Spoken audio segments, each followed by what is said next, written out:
अस्सलाम वालेकुम। आज की ये मेरी वीडियो सिकंदर आज़म के बारे में है।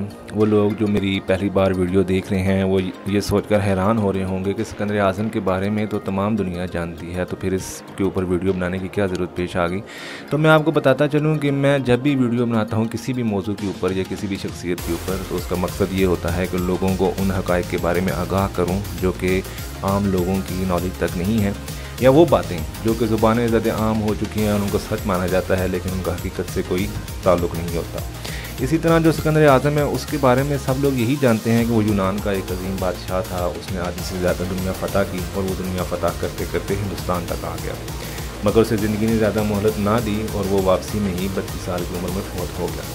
यहाँ तक बातें तो दुरुस्त हैं, लेकिन आइए मैं आपको सिकंदर आज़म के बारे में कुछ थोड़ा सा मुख्तसर तारुफ भी करवा दूँ, कुछ ऐसी बातें भी बता दूँ जो शायद आपकी मालूमात में इजाफ़ा करें। सिकंदर आज़म 356 क़ब्ल मसीह में मकदूनिया में पैदा हुआ। अब जो मकदूनिया है ये वो इलाका है जो कि यूनान के अंदर शामिल नहीं था, बल्कि शुमाली यूनान का कुछ हिस्सा मकदूनिया के अंदर शामिल है। मकदूनिया की रियासत के अंदर तुर्की के कुछ हिस्से भी शामिल थे और बल्गारिया का इलाका भी शामिल था। ये रियासत बल्कान तक फैली हुई थी।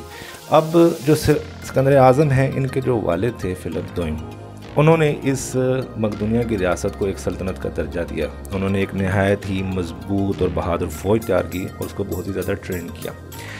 जो फिलिप दोइम थे वो बहादुर होने के साथ साथ बहुत ही ज़ालिम थे। उन्होंने अपने मुखालफिन को चुन चुन कर कत्ल किया और अपनी धाक उस इलाके के ऊपर बिठा दी।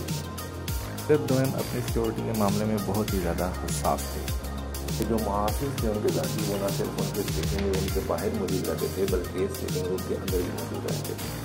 सिकंदर आज़म की वालदा का नाम उलंकिया था और वो फिलिप दोइम की तीसरी छोटी थी। सिकंदर आज़म पहले बेटे थे जो फिलिप दोइम के यहाँ पैदा हुए, यानी कि इससे पहले जो भी औलाद थी फिलिप दोइम की वो तमाम लड़कियाँ थी। इस वजह से ये कहा जाने लगा कि फिलिप दोइम को उनका जानशीन मिल गया है। सिकंदर आज़म की तालीम के लिए अरस्तू को उनका उस्ताद मुकर्रर किया गया।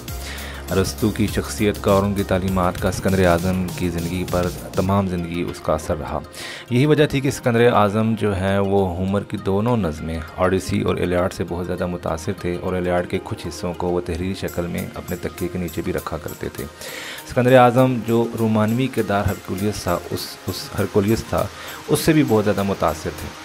यही वजह थी कि उन्होंने हिंदुस्तान को फ़तह करने का सोचा, क्योंकि हरकुलियस के बारे में कहा जाता था कि उसने हिंदुस्तान को फ़तह किया।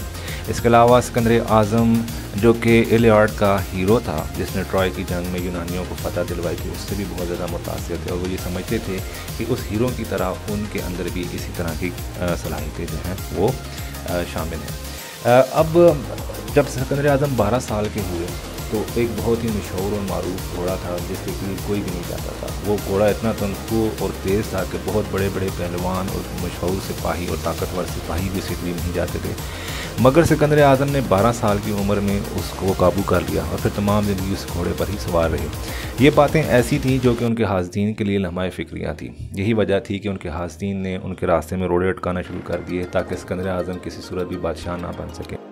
फिलिप दोइम की एक बीवी थी जिनका नाम क्लियोपत्रा था। क्लियोपत्रा बहुत ही ज़्यादा चहीती थी फिलिप दोइम की और उन्होंने सबसे ज़्यादा सिकंदर आज़म की राह में रोड़े अटकाए, जिसकी वजह से सिकंदर आज़म दिल बर्दाश्ता हो गए और उन्होंने खुद साख्ता जलावतनी अख्तियार कर ली। उनकी वालदा ओलंपियस ने भी खुद को दरबारी मामलात से अलग कर लिया, मगर कुछ अर्सा बाद सिकंदर आज़म वापस आ गए। उनके वालिद के साथ ताल्लुकात बेहतर तो हो गए, मगर वो सरमोहरी ख़त्म ना हो सकी।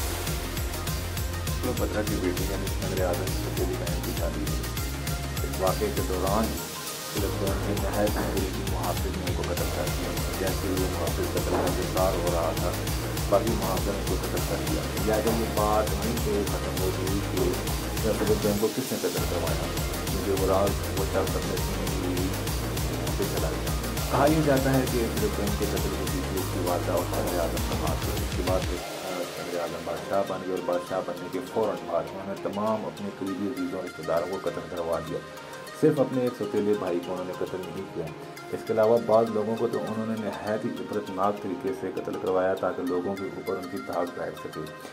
मैं आपको बताता चलूँ कि सिकंदर आज़म ना सिर्फ बहादुर थे बल्कि इसके साथ साथ वो नहायत ही शातिर ज़हन के मालिक भी थे। सिकंदर आज़म ने ये प्रोपेगेंडा करना शुरू कर दिया कि फिलिप दोइम के कत्ल के पीछे पर्शिया की सल्तनत का हाथ है और उसके साथ ही उन्होंने पर्शिया की सल्तनत के साथ ऐलान जंग कर दिया। पर्शिया उस वक़्त की एक अजीम सल्तनत थी और इब्तदाई सुपर पावर्स में शामिल थी।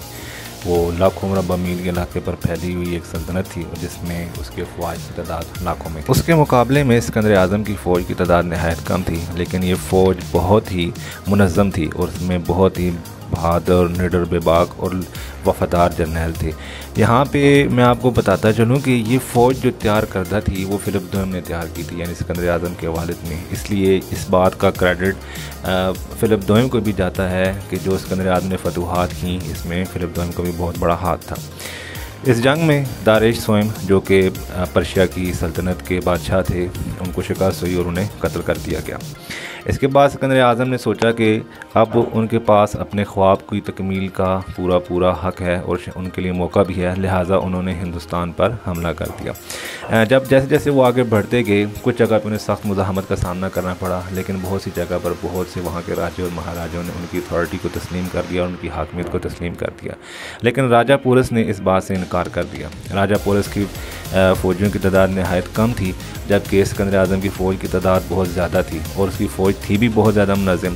دریائے جہلم کے آمنے سامنے جب دونوں فوجیں آئیں تو جیسے ہی اسکندر اعظم کی فوج آگے بڑھتی، راجہ پورس کی افواج بہت سخت مزاحمت کا سامنا کرنا پڑتا اور وہ پیچھے ہٹ جاتی۔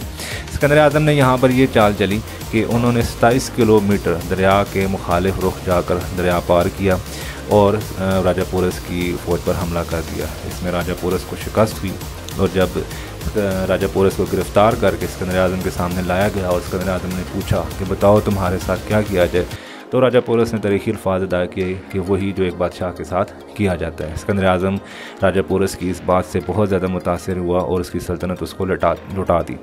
اب اسکندر اعظم آگے جانا چاہتا تھا، مگر اس کی فوج بہت زیادہ تھک چکی تھی۔